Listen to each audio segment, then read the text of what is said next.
Audio Jungle.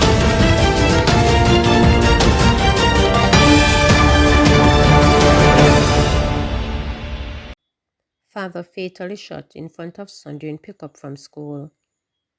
A father was shot and killed on the compound of Rosay Primary School in Kingston Monday afternoon.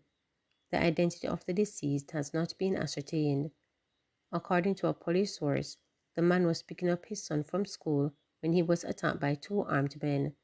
The gunman reported open fire, hitting the man in the head before escaping. It is reported that the unidentified man was killed in the view of his son and other students. The St. Andrew South Police are investigating. Man killed in Spanish Town home invasion. A St. Catherine man was shot during a home invasion on Sunday evening on Fairfield Road in Spanish Town, St. Catherine. The deceased has been identified as 41-year-old Martin Hudson of a Fairfield address in St. Catherine.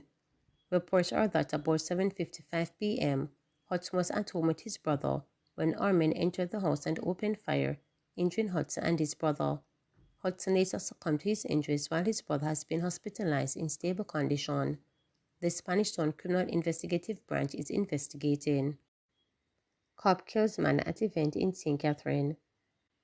A man was allegedly shot and killed by a policeman at an event in Newarton, St. Catherine on Sunday night. The deceased has been identified as Vivian Francis, a Jamaican of New Jersey, USA address. According to police reports, the cop and Francis were attending an event held at Newarton Sports Complex when an argument developed between them at about 10:10 p.m. Francis had reportedly overturned a table and allegedly withdrew a knife from his waistband and stabbed at the policeman. The cop pulled his service firearm and reportedly shouted, "Police, drop the knife." Francis allegedly advanced to the policeman who opened fire, hitting him. Francis was later assisted to the Linstead Hospital, where he succumbed to his injuries. The incident has triggered an investigation by the Independent Commission of Investigation. Schoolboy Stubb in twist of events at Knox College. A grade 11 schoolboy has been hospitalized after he was stabbed by a schoolmate in a twist of events at Knox College in Spalding on Monday. Preliminary reports from police and reliable sources are that sometime before 2 p.m., the schoolboy was reportedly armed with a knife, got into a confrontation with a grade 10 student. It is reported that during the confrontation, the grade 10 students used the weapon to inflict wounds to the face of the grade 11 student. The grade 11 student brought the knife to school to stab the grade 10 student. The grade 10 student managed to take away the knife from the grade 11 student and use it to stab him, a close source to the school stated. The injured boy was rushed to hospital, where he has been admitted in stable condition. Last Wednesday, a 16-year-old Porus High School student was injured, just being stabbed, reportedly over $200. Police named person of interest in relation to vandalization of JUTC bus. Police have named a person of interest in relation to the vandalization of the Jamaica Urban Transit Company bus at the weekend. He is Rakesh White. In a now viral video, a taxi operator believed to be Mr. White can be seen throwing what appear to be stones at the JTC bus filled with passengers before running back to a motor car and fleeing the scene in the vehicle. Speaking with reporters, head of the Public Safety and Traffic Enforcement Branch, Assistant Commissioner Gary Mackenzie, said the man identified as Mr. White should surrender to the police immediately. Meanwhile, JUTC's acting managing director Owen Ellington expressed hope that the criminal charges will be laid against the taxi operator.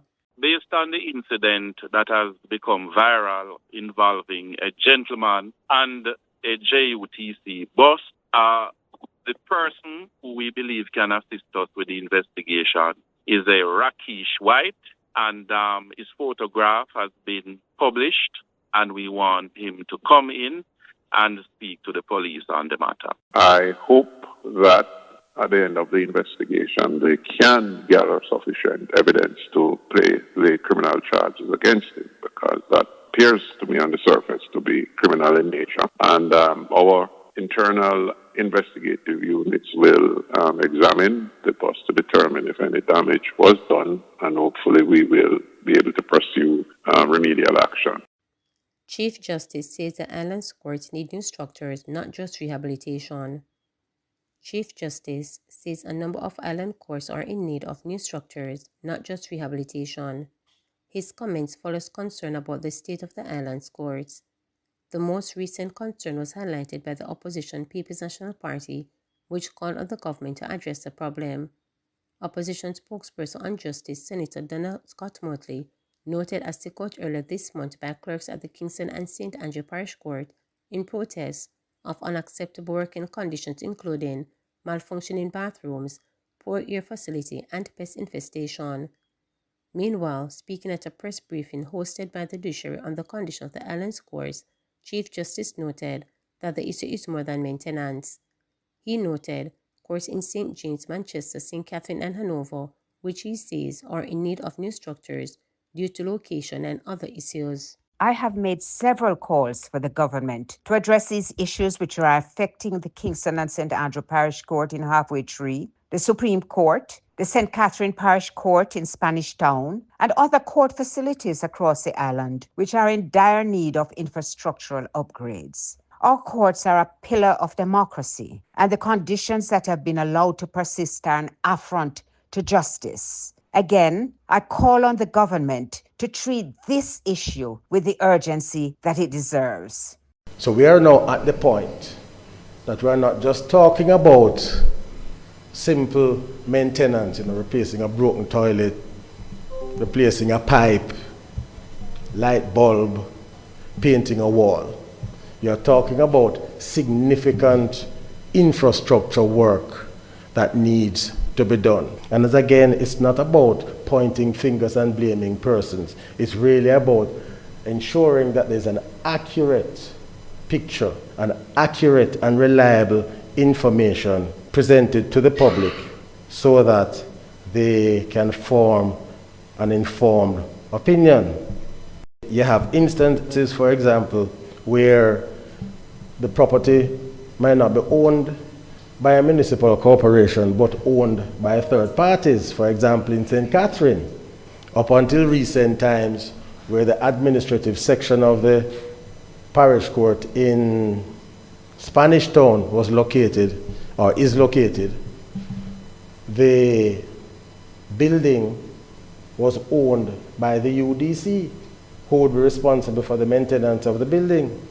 In Manchester, where the parish court is now located, it's on a plaza because of the fire that occurred where the parish court was, and that was refurbished, and the family court is now at the previous site where the parish court was.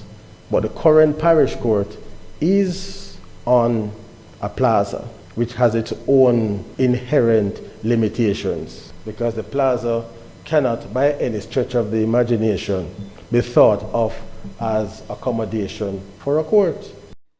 Taxi operators reduced service, block My Gully Road over road condition. School children were among commuters left stranded following a roadblock and withdrawal of service by taxi operators over deplorable road conditions in My Gully, Manchester on Monday morning. Principal of My Gully High School, Christopher Time, said only a small percentage of his students turned up for school due to the protests. Over 70% of my children are not at school. The students who were in the town of Mandeville, I sent them back home. Only half of the staff is at school to secure the 220 children who are here, he told reporters. We have advised the parents to collect their children, he added. He said the taxi operators are demanding that the main road be repaired. The hauling of bauxite and promise that the road would be repaired. So that has not taken place and the taxi operators are very upset about it. The trucking is taking place and the road is deteriorating, so they want the road fixed, he noted. Missing retired teacher found unharmed. Retired teacher Rainford Cosburn has been found after going missing from his home in Willowdene, Spanish Town in St. Catherine over the weekend. The 71-year-old former secondary school educator family contacted reporters to bring the good news after he was located and taken for medical assessment. He appeared to be unharmed. According to a family member, Cosburn, who suffered from dementia, had gotten into a taxi and was recognized by the driver, who had seen his photograph in an article about disappearance that was published. The taxi driver contacted the family at the telephone number that was included in the article. Hotspur, otherwise known as Cressy, Mas Wren or Uncle Wren, is believed to have wandered away from home in the early afternoon on Saturday. Remember to subscribe, like, share, and click the notification bell for daily updates.